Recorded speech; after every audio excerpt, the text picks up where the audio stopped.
in the morning. In the morning, we arrived, and everybody You arrived in Brussels now. Okay, in Brazil. Yes, How long is it from Liberia to that was Brazil? almost half a day, 20 hours just on flight. Yeah, you cannot experience it because the flight, moving in the air is faster, so you will never experience. That's the faster transport. So we arrived there in the morning, and from Brussels, then I'll go to Mumbai. Okay. So I met one of my brother from the same country, but he was going to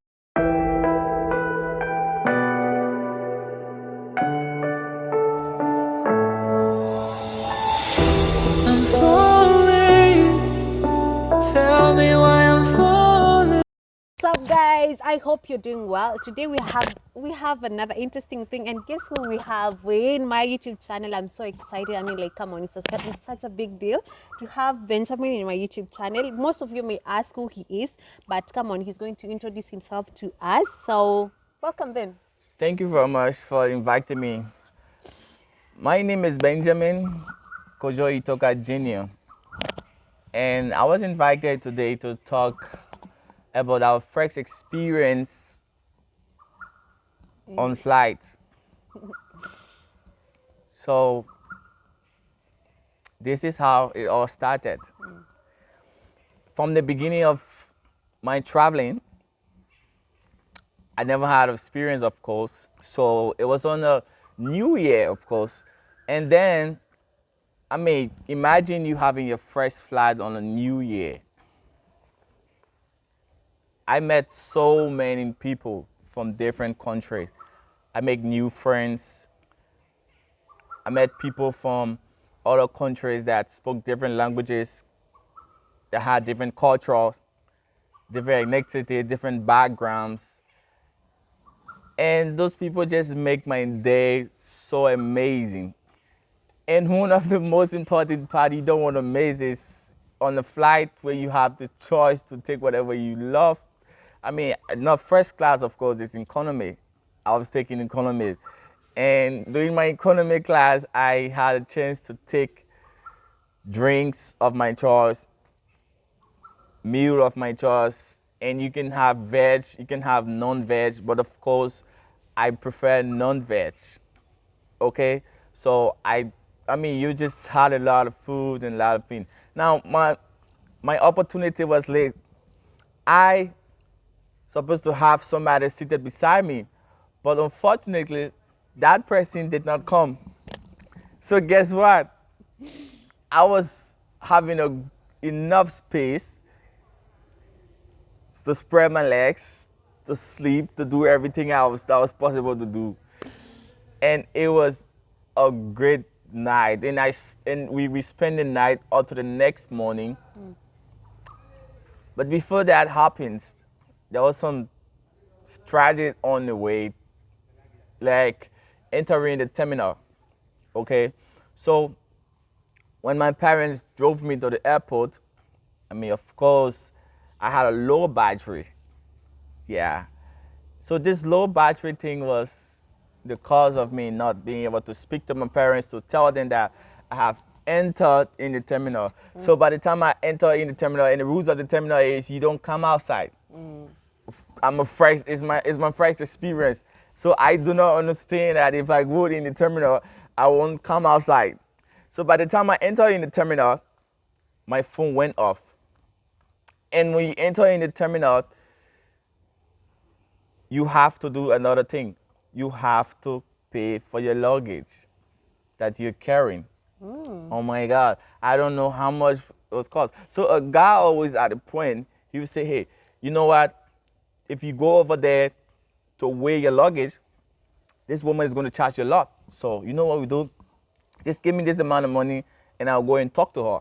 I remember giving this guy about 30, 35 United States dollars. Like, because in the terminal, you don't use Liberian dollars. Even though it's my country, it's Liberian dollars, but you use United States dollars as a dominant currency. So I gave the guy this money. But before I gave this guy $100, no, $50 to go and change. And he took some time, and I was worrying that I'm going to leave my money behind because my flight time was getting closer. But luckily for me, this guy came and he gave me my change, and yeah, he went to this lady, and I don't know what they talk. So they passed my luggage, they check everything. And at the terminal, there's an inspection they can go on, right, for illegal substances. So, but my mom told me that never you carry another person's luggage before I travel. That was my first time. She said people are there, they're very wicked. They'll put drugs, all type of substances, abuse into the luggages, and then they'll ask you to carry it. So right after my mom told me that, I had instant experience with this woman. She just came with a suitcase, laptop bag, and she said, we're going the same flight. Why don't you take my luggage with me? And I was like, I'm not going to take your luggage. My mom told me not to do that. You see? And I remember what she told me, and I learned from her. And then exactly as she said it was going to happen, it happens. So I said no. So I refused. And even can you imagine the security personnel was there supporting me to take this woman luggage, not knowing what is inside. And okay.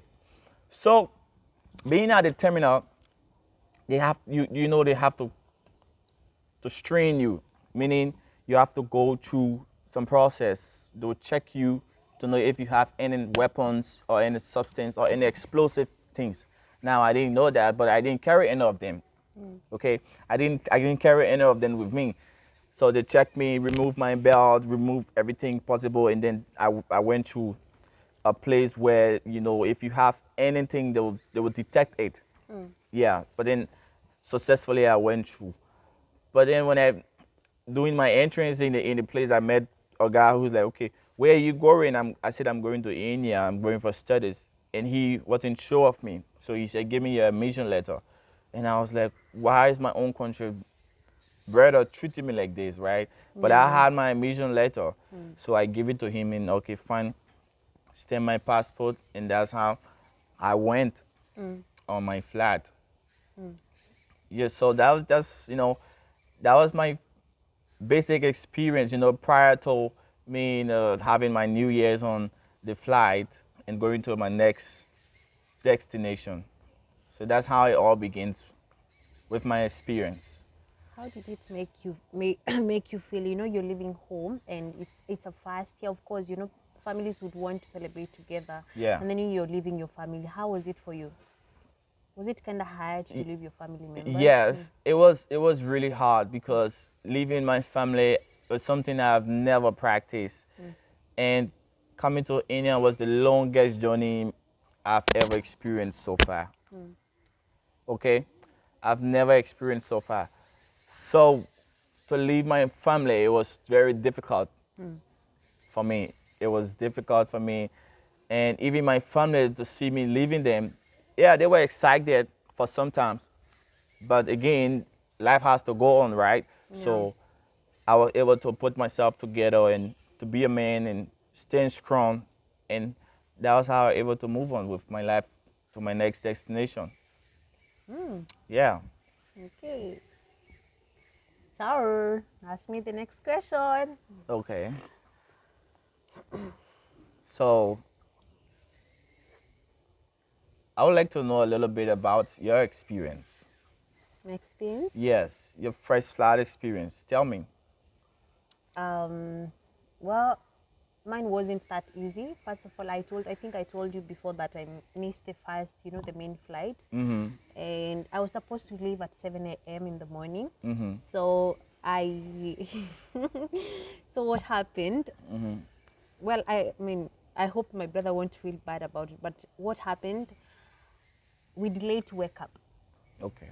So we leave the house at 5, and yet we're supposed to leave the house at 4 o'clock. So by the time it's at 5, there's traffic on the way, and yeah, we really got delayed. And then by the time we get to the airport, I'm seeing my airport written, my flight, my flight, KQ written on board. So I was wondering, what is all about? So I was so confused. And then when I'm moving to different, desks, when you're doing the checking in, you're hearing your name like passenger Patricia Msioka, passenger Patricia. So I was so confused. I thought maybe they're just calling me, so I should hurry up. But what happened? there's this final desk that I went so that I can move up to the, I leave the immigration area. That lady told me, oh my goodness, I forgot to check your ticket. We cannot allow you to proceed beyond here because your flight is on board, and actually you have to reschedule again because it's already leaving. You're left. My goodness. You know what I felt? That was really a lot of money. And I remember, we didn't have that amount of money to, for the ticket. We really delayed to book the ticket. And now here I'm told that I have to change again. And then, when you're rescheduling the flight, it means you came late, so you're actually going against their rules. You didn't come on time, you came late, so there's a penalty. I'm told to pay, I don't know how like around that 4,000 Kenyan shillings. That's a lot of money. And my brother had just left. I knew how the situation was at home, so I couldn't even have the courage to call him. Luckily, when I went to the department for rescheduling, for reservation rather, that guy told me what you should do right now, just cancel very fast. You're only going to pay 8,000, I think it's around 5,055 US dollars, and that was around 8,000 to 9,000. And my mind was totally off. So we changed, we cancelled, and I went home. My brother came for me, and then now we have to schedule. We do reservation for another next flight. That happened on Thursday. Like after 2 days.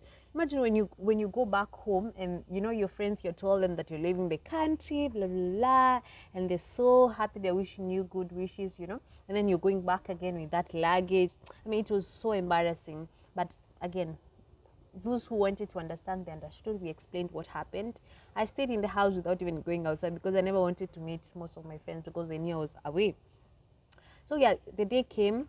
I went that day on Thursday. The real day of traveling. Yeah.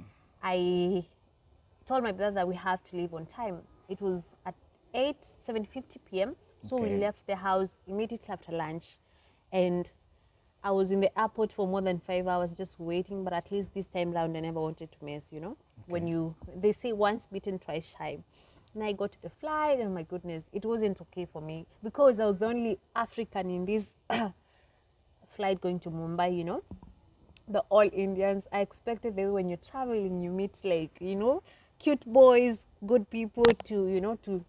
So let me ask you a Happy a question. little bit. So before going into the terminal, what happened? What happened? Yes.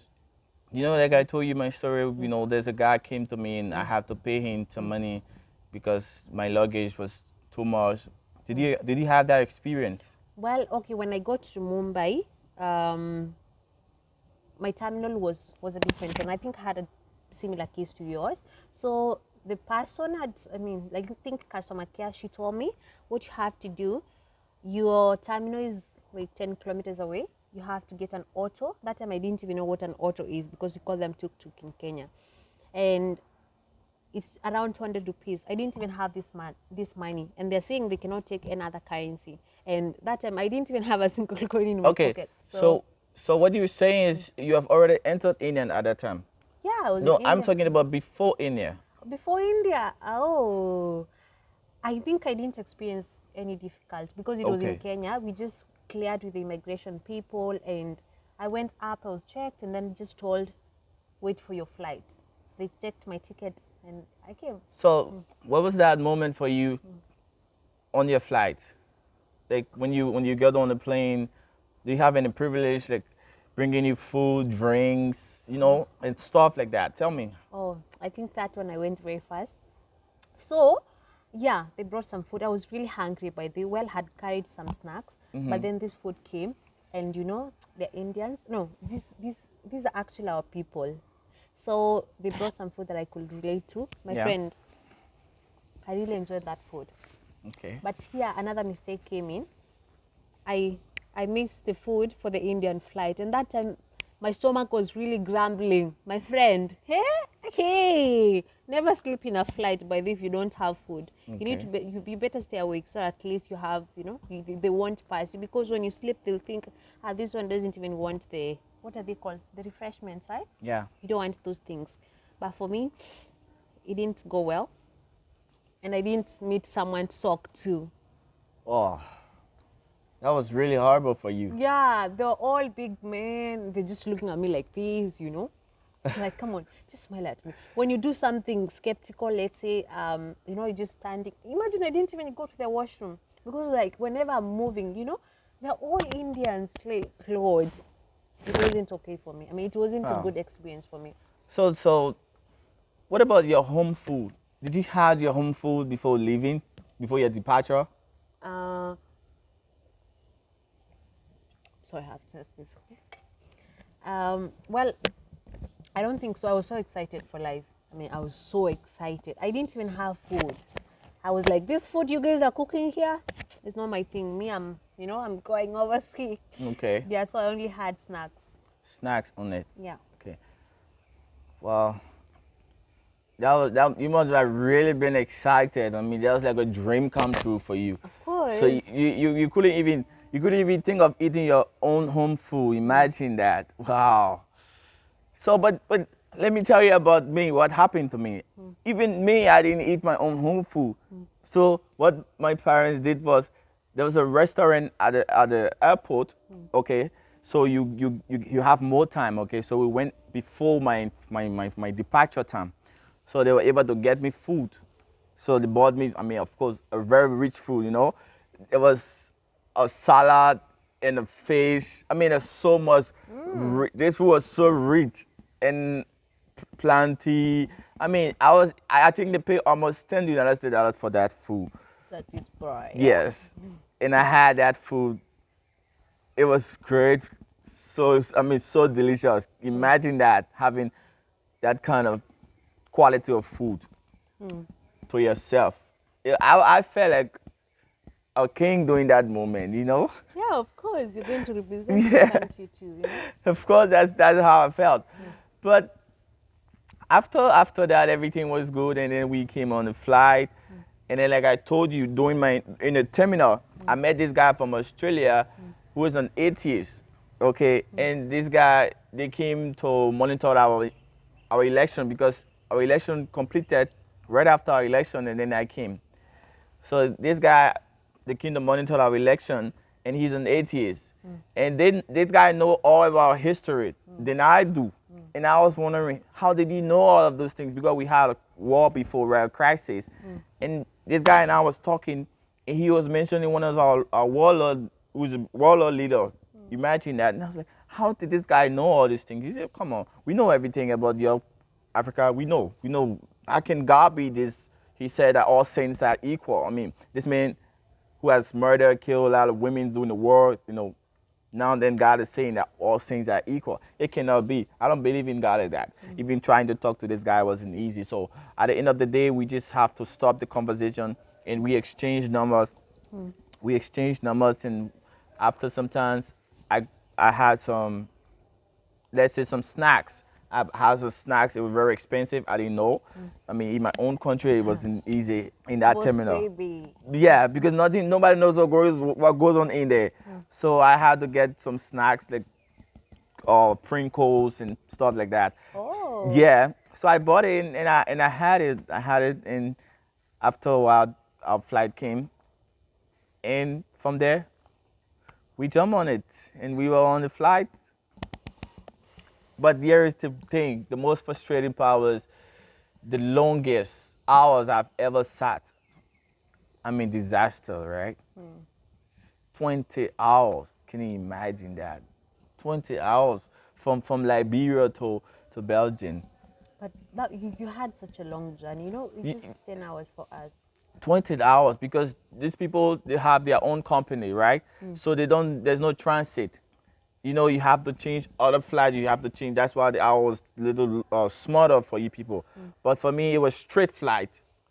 It was straight flight. They have their own plane. They didn't have to link with other company for transit, things like that. No, it was straight flight for us. But I was using, there's an airline called Brussels Airline, right? If you know Brussels, fine. That's where I was going. So from Brussels Airline, I got there. It was 20 You got it hours. from Liberia? Yes, they have the company there. So and those are the, I mean, convenient and reliable and trustworthy flight in my country so far. I mean, even in the world. So people recommended that. You know, I also seek advice from people, right? From airlines. Like, what flight do you think I should take? We got Air Morale, Ethiopian Airline, and Brazil, and Kenya, even Kenya Airways there. Oh, for Yeah, real? Okay, cute. I check all of the, I check all of the prices for the flight. I'm not going to talk about that, but yeah. So, and then I get on the flight, and I realized, yeah, everything the people said was right. So that was the journey from there. And we were on the flight. Next morning came, everybody was excited. New Year, you know, come on. We were so excited. We were singing our New Year song, and you know, the old school guys were having a drink. I mean, of course, I cannot be like them. I was just coming down with my juice and soft drink and things like that. So Okay. it was very amazing, and God was just there, you know, guiding us through the night, and we went there successfully. And when we arrived in the morning. In the morning we arrived, and Where everybody did you arrived in? in Brazil now. Okay, in Brazil. Yes, How long is it from Liberia to that was the Brazil? that was the, almost half a day, 20 hours just on flight. Yeah, you cannot experience it because the flight, you know, moving in the air is faster, so you will never experience. That's the faster transport. So we arrived there in the morning, and from Brussels, then I'll go to Mumbai. Okay. So I met one of my brother from the same country, but he was going to another destination. He was going to America, and I was going to Brazil. And I was like, "Can I just get in your bag, bros? Just take me to wherever you're going, you know?" Really? You Yeah. aren't excited about your destination? Come on. I mean, if you hear everybody talking about India, this place is horrible, cold, this and that, Really? that You and want to that. be kicked out Yeah, of this but place? and then this guy's going to the U.S. I mean, of course, everybody want to go to the U.S. with their Yeah. dream of the American dream, right? And he helped me a lot. We talked a lot. He was discussing with me. We talked some biblical things, and he told me about his family. He came to get married to his wife. He's a nurse. He got married to a wife and was going back to prepare his documents so she can follow. Yeah, I can imagine that. It was so great. And he showed me all of the picture. He showed me his wife, and we stayed together. We even went to buy some stuff together. We have to like join money and then order these things at Brussels. You know, in the terminal, there you have everything you want. You have hotel, you have food, you have this, you have that, and then we went and bought food. We ate it, and we sat, we talked. So once the time came for he to go, he left me, and then we all went. He went his way, and I went my way, and then from that moment, I was on my own, with God, you know, leading me through. That was how I went and waited for my next flight to Mumbai. Now it took about 5 hours. Yeah, 5 hours I waited for my next flight because it was in the morning, and you have to wait for everybody to come out like 7, you know, for the sun to rise up, right? Sun to set. So then we arrived there in the morning about 1 to 2. Yeah, so we have to wait up to 6, like that, and then the next, yeah, for our next flight came, okay, they check you, everything's okay, then you go on your next flight to a destination, wherever you go in, they call you, then you go there. So that was how we arrived, and I got on the flight. When I got on the flight, I came to Mumbai. It was a great experience, and yeah, but this time around, I was sitting next to an Indian girl, right, very young, Very but beautiful. yeah, of course. But here's the thing, she wasn't saying anything to me, so we were just sitting by each other. She wanted to use the washroom. Okay, fine. She go use the washroom, come back. But she wasn't saying anything. She didn't say a word to me. We didn't exchange word. We didn't say anything until we reached to Mumbai. Yeah, and from there, that was the experience. So, what can you tell us about your experience from what was your transit after you left Kenya? From Kenya, where did you go the next destination? Oh, I only had 2 flights, by the way. 2 flights. Yeah, we have, it's called, okay, I used KQ. Some of my friends used like 3 flights. They passed through Dubai. Okay. But for me, you have to look at other factors too. So I used 2 flights. from Kenya to Mumbai. I took like 10 hours because I left at 7 around 8 p.m. Then I got here at 5 a.m. I don't know how many hours of those, but yes, that was approximately, I mean, the length of the journey. And then from there, I didn't even stay so much because from 5, I had to travel to the next terminal, and I got there around 8, 9, and then we waited for like 45 minutes. And the next flight came, and I found myself in Bhubaneswar. Wow. So, what was your experience at Mumbai? My experience, but my phone went off. Okay. So, and the way I've already faced culture shock in the flight. Yeah. Now I'm already in the country itself. And then I told you about this staircase thing. I told you, right? Yeah. So when we landed in Mumbai, okay, by the way, the airport is really nice. Like Mumbai has like the best facilities. So I'm there and I'm seeing. I was lucky to find a guy who was coming to one of the universities in India, but I didn't know which country. So I thought of approaching him. Yeah. He told me he was Nigerian, but then now by the time I'm approaching him, he's in that thing. I don't know what you call it, escalator, right? He's already there, and he's moving me. By then I didn't even know how to use it. So, Yeah. so I'm here trying to catch it, but then like the guy he went. Me, I'm here struggling, but finally I still made it to go.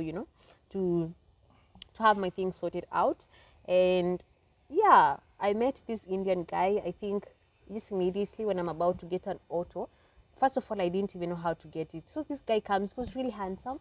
He comes and asks me, "Hey girl, where are you from?" I told him, and then he asked me, "Can you take a selfie together?" He's like, "Fine." So he asked me, "What time are you going to?" I showed him, and then he's like, "Okay, fine, I'm also going to the same terminal. So do you mind?" I'm like, "Oh, I don't mind, come on." I was like, God has really calm down. He told me I'm going to call an auto. That time I didn't even know what an auto is. You guys will just you don't mind me. So yeah, he called the auto, and oh my goodness, I was just so frustrated. I'm going to miss the next flight. I don't even know how to pay another amount of money. But God works. There's another guy who came. We stood actually just right off the side of the road. And this guy came and he helped us out. We actually jumped into that auto. We left the other one that had a problem.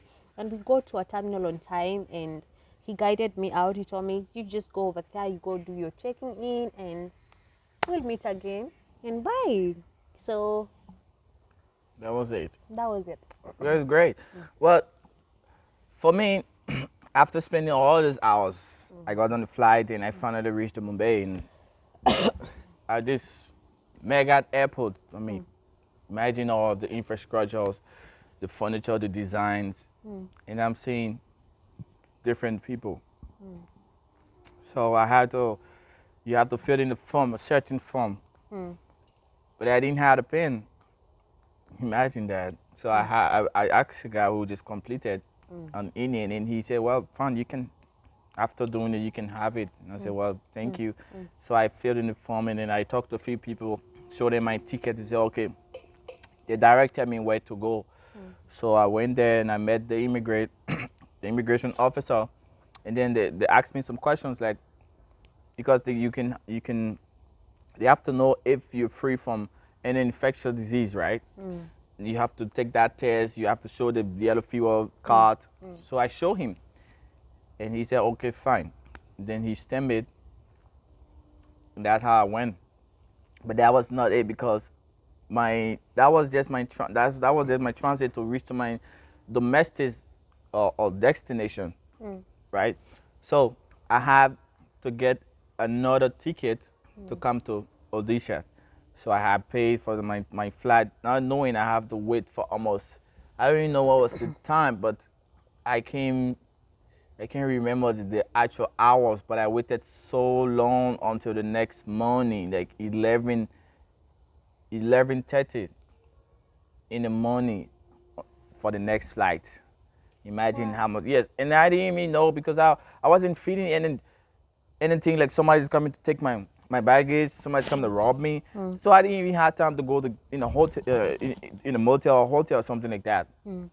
I was just outside with this friend who was also going to meet his family. It's an Indian guy. We were talking, and then there are people there. You can come and buy food. So I said, how much for this? He said, okay. I had to go and get some money. I went and I exchanged some dollars, and I got rupees, and then I bought this food. I ate this food. Well, it was great.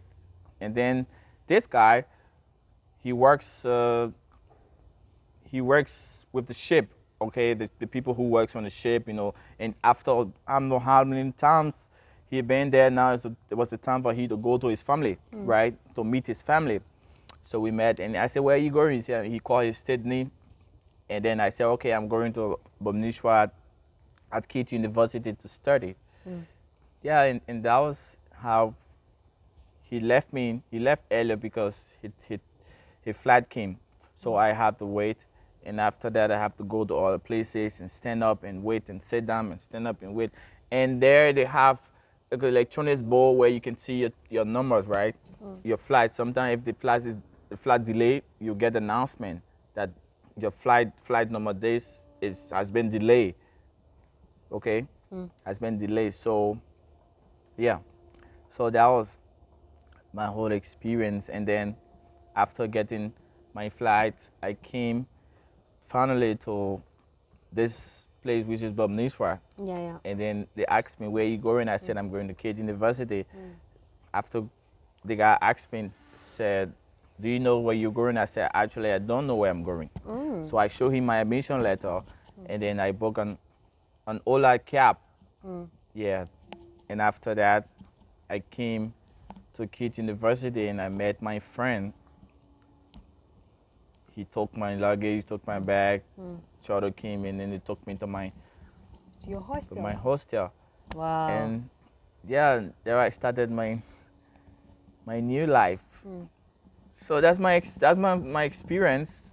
And you also heard from our host here. She gave a very incredible There's something that I didn't say. Okay. experience. Oh, you want to say something fast? Okay. So you guys, when I arrived in Bhubaneswar, my phone was off, okay, and I didn't even know, the people in Odisha actually they don't. Me, I had this mindset that English is everywhere, so I'm trying to talk to them, even the guards at the airport, but they're like, "What are you saying?" In fact, they started even suspecting me. The way when you're from Africa, everybody would think like you're not a good person. So they're calling one another, like, what are you saying? What is she saying? Nobody was understanding me until when I think it's their manager who came. I tried to speak a bit slowly so that he can understand.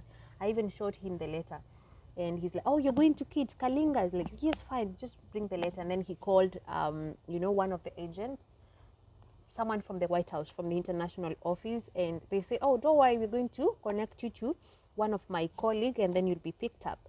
And they paid my cab. I didn't pay, by the way. And then they dropped me at the White House. And then from there, another driver picked me, and they dropped me to our hostel. The first time I think I met Lisa. No, I met this guy at the White House, Sangare, and I was so happy because I was like, oh, at least I found someone from our country. At least we can exchange words. And then he told me that he knows some of guys from Kenya, and I was like, oh man, I'm home. So I was like, Okay. and later on things started flowing. Then I met you, and yes, things Well, came better. thank you very much. I mean, that's great. That's a really, really good experience right there. I mean, meeting your own people from home is completely amazing. So, what do you have to say finally to the audience? You subscribe to my YouTube channel, and then also you also subscribe to my friend's YouTube channel. His name is Benjamin Kojo. I'll put the link just in the comment section. And just my parting shot is to tell you, whenever you're about to travel, make sure that you have your things like on set with you. With time, it's so strict. It's just not any other means of transport. It's like a flight. You need to be there on time. And then also, when you feel bored, at least you can talk to someone, because sometimes you feel like, how are you going to start the conversation? Just try your way so that you won't get bored in the flight, and don't sleep so that you'll find the snacks. Till next time, bye. Okay. Once again, thank you for inviting me, and I look forward to more invitations. Thank you. you? Why are you greeting me, Sha?